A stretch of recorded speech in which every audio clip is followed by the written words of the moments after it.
ID the Future, a podcast about evolution and intelligent design. Welcome to ID the Future. I'm your host, Andrew McDiarmid. Today, I'm reading an excerpt from a brand new book by Father Martin Hilbert called A Catholic Case for Intelligent Design. The book demonstrates that intelligent design, rightly understood, harmonizes perfectly with the Catholic theological tradition. But before we get to that good stuff, let me tell you about an upcoming event you'll want to be a part of. From the smallest honeybee to the greatest whale, planet Earth is swarming with creatures of all shapes and sizes, each intelligently designed for their habitats. Where did they all come from, and what are the implications for a faith in God? Join us at the 7th Annual Dallas Conference on Science and Faith on February 8th, 2025 in Denton, Texas, or via live stream for a stimulating series of talks on the theme All Creatures Great and Small.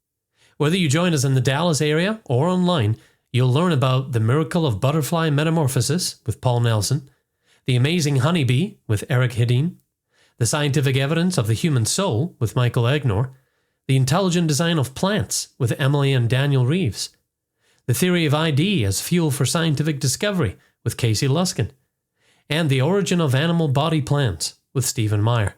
In addition to these, in-person attendees can choose from special breakout sessions presented by John West, Richard Sternberg, George Montañez, Ray Bolin, and Stephen Dilley. Other perks to joining in person include a live musical performance on the theme of the conference, a conference bookstore with a large selection of titles by Discovery Institute scientists and scholars, a free book in honor of the late Jonathan Wells, opportunities for book signings with the speakers, and exhibitor tables from our partner organizations. You can learn more and register for the conference at scienceandfaith.com. That's scienceandfaith.com. Okay, on to today's reading, an excerpt from A Catholic Case for Intelligent Design by Father Martin Hilbert. Let me introduce Father Hilbert to you if you're not familiar with him. Born in Prague, Czechoslovakia, Martin Hilbert migrated to Canada as a child after the Soviet invasion. He holds a Master of Science in Electrical Engineering and a PhD in the History and Philosophy of Science from the University of Toronto. Hilbert studied for the priesthood at St. Philip's Seminary, where he now teaches a course in the philosophy of science. He is a priest at the Oratory of St. Philip Neri in Toronto. The story of how Father Hilbert came to write this book is interesting. A faithful catechist in his parish came to see him. "Father Martin," she said, "I've been teaching children about Adam and Eve, just as the Catechism tells us, but we can't be expected to believe that, can we? What's the real story?" Her question was the catalyst for A Catholic Case for Intelligent Design. In taut, accessible prose, Father Hilbert draws upon his broad learning in science, philosophy, history, and theology to show that modern evolutionary theory, including theistic evolution, faces a rising wave of disconfirming evidence. Meanwhile, the evidence for both intelligent design and a first human couple, Adam and Eve, is stronger than ever. What about the problems of suffering, disease, and death in a world created by a wise and good creator? Father Hilbert tackles this issue as well, and explains why the theory of intelligent design, rightly understood, harmonizes perfectly with the Catholic theological tradition. Dr. J. Richards is editor of God and Evolution and co-author of The Privileged Planet. He's director of the Richard and Helen DeVos Center for Life, Religion and Family at the Heritage Foundation. Dr. Richards says this: "Faithful Catholics should be delighted with the emerging new evidence for intelligent design in nature. The evidence confirms the settled Catholic teaching that nature is teleological and that we can know by reason from the creation that a creator exists. But for obscure reasons, many Catholic academics object to intelligent design. Father Martin Hilbert is the perfect person to dispel these objections. His knowledge of theology, philosophy, engineering, and the philosophy of science allows him to navigate the troubled waters of the intelligent design debates deftly and accessibly.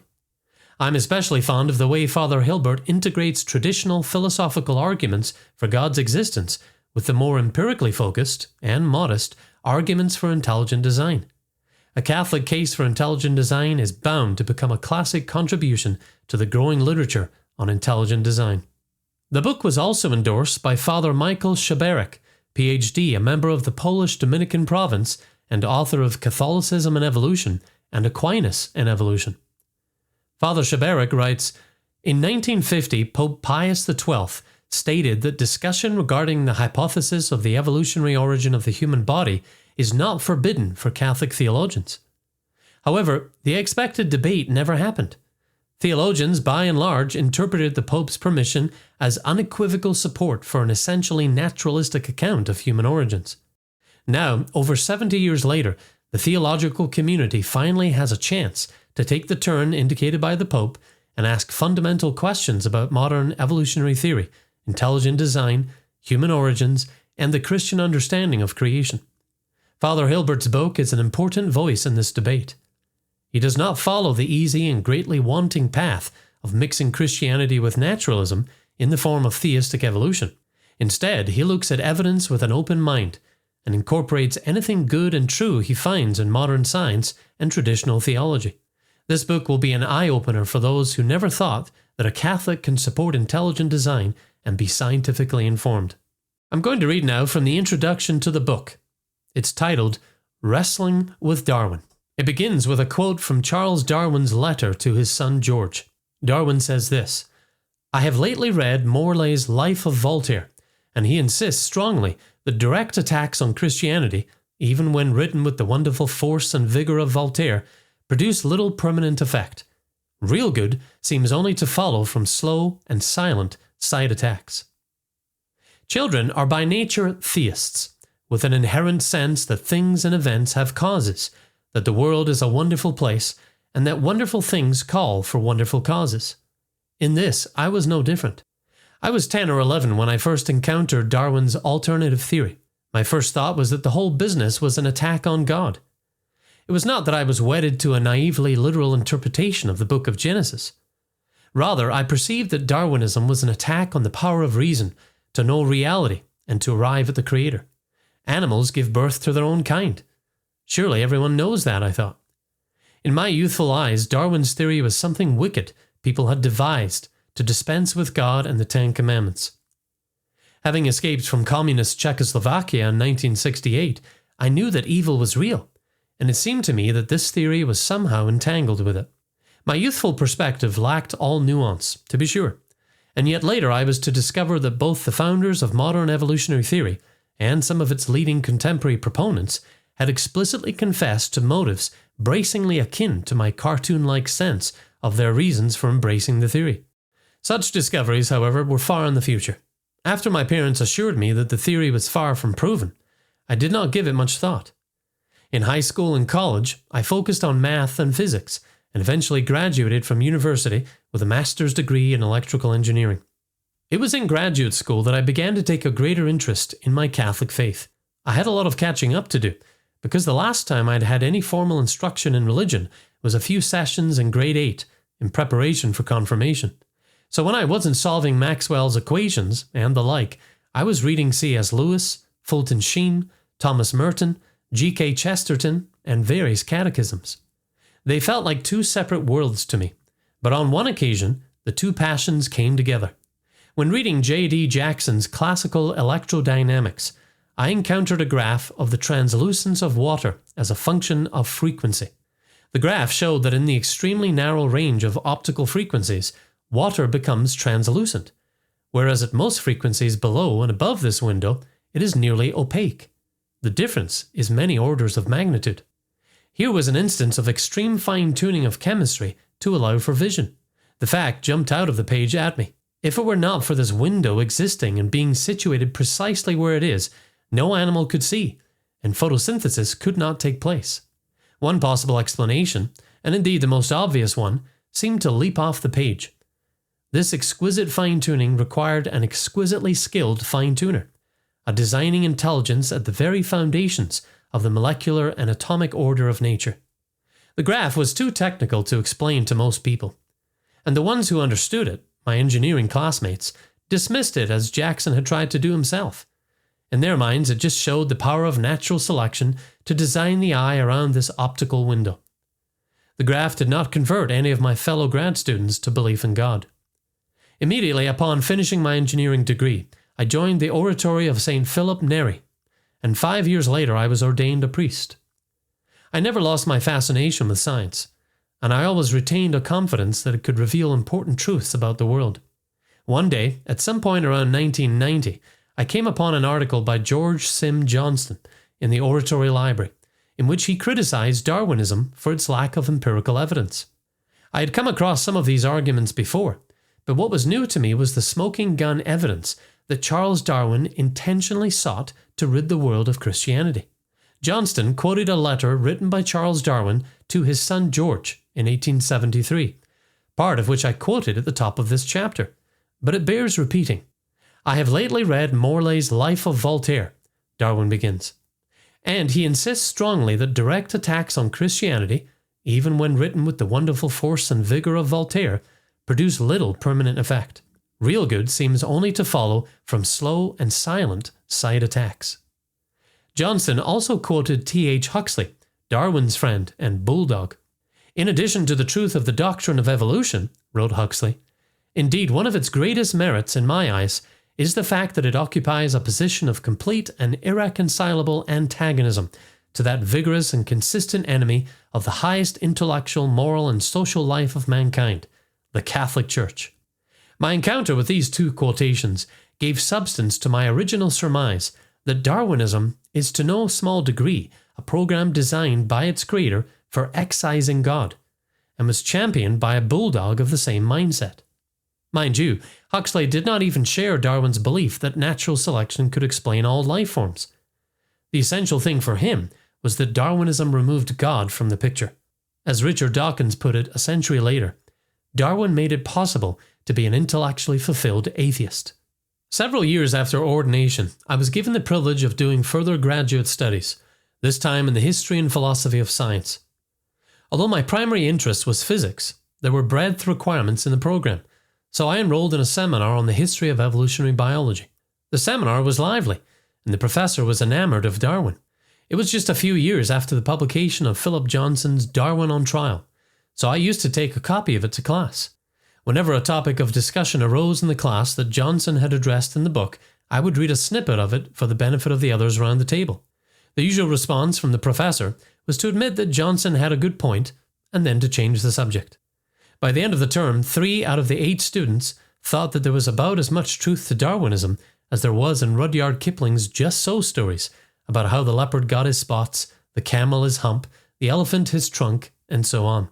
I have kept up an interest in the field of evolutionary biology ever since, and went on to get a PhD in the history and philosophy of science.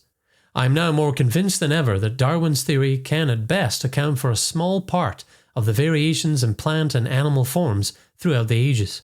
Its primary purpose is to serve as a creation myth for the secular society in which we live. In this role, it contributes to an impoverished view of humanity and society, and is a constant threat to the Christian understanding of the creation and fall of man. Moreover, the thought patterns it engenders are destructive of common sense and of a responsible use of reason.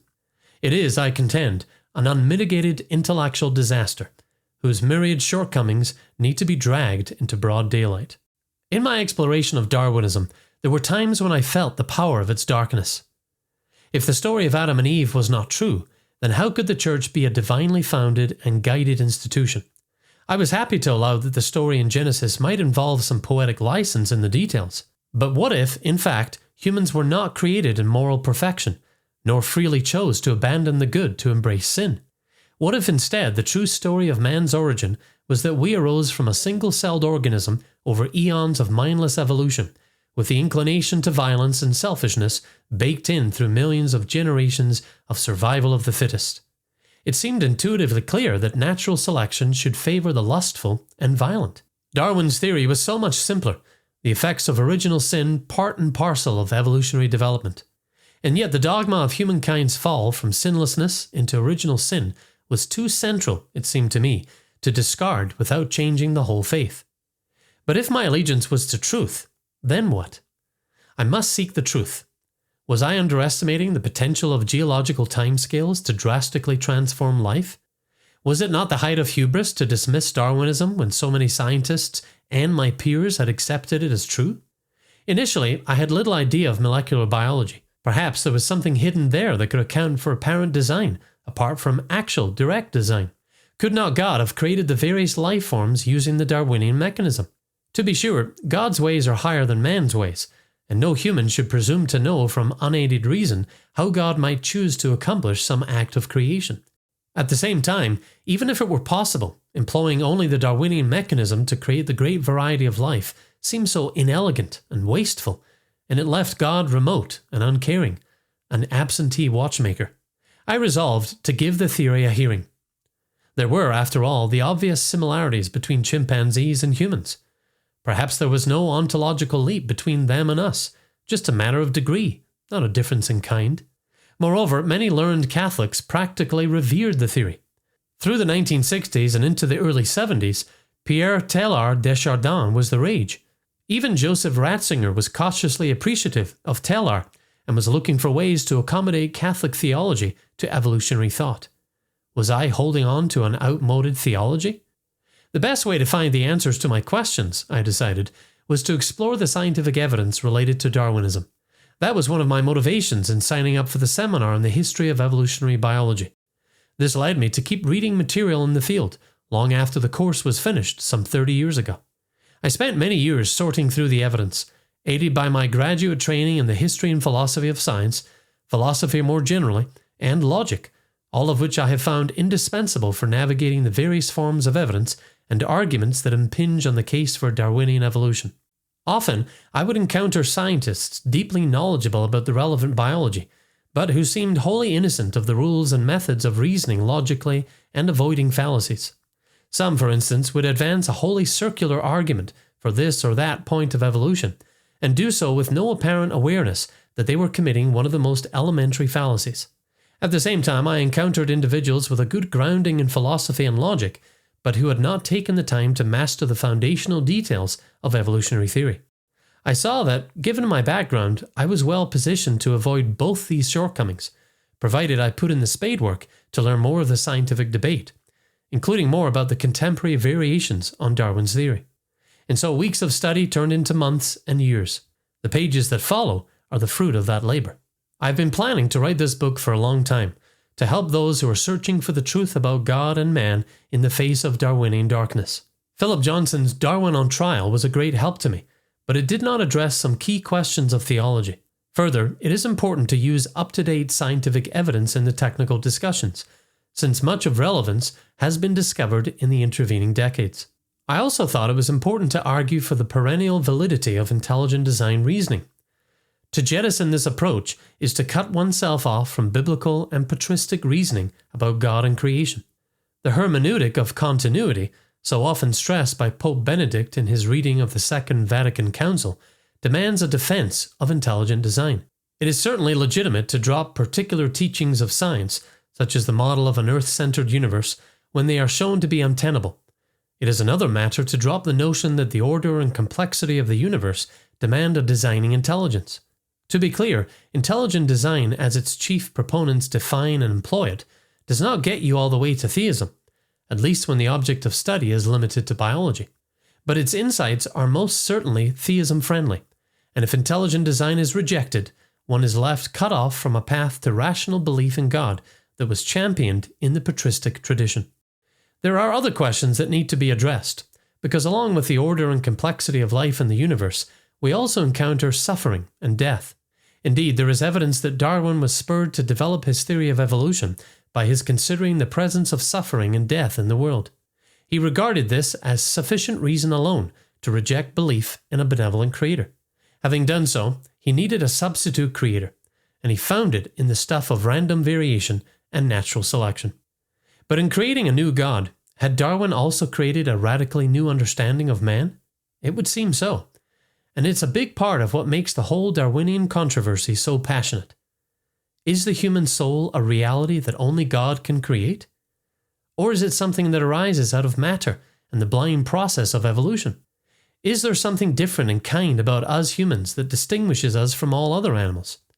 Or are we, as Darwinian materialism holds, at bottom nothing more than meat robots?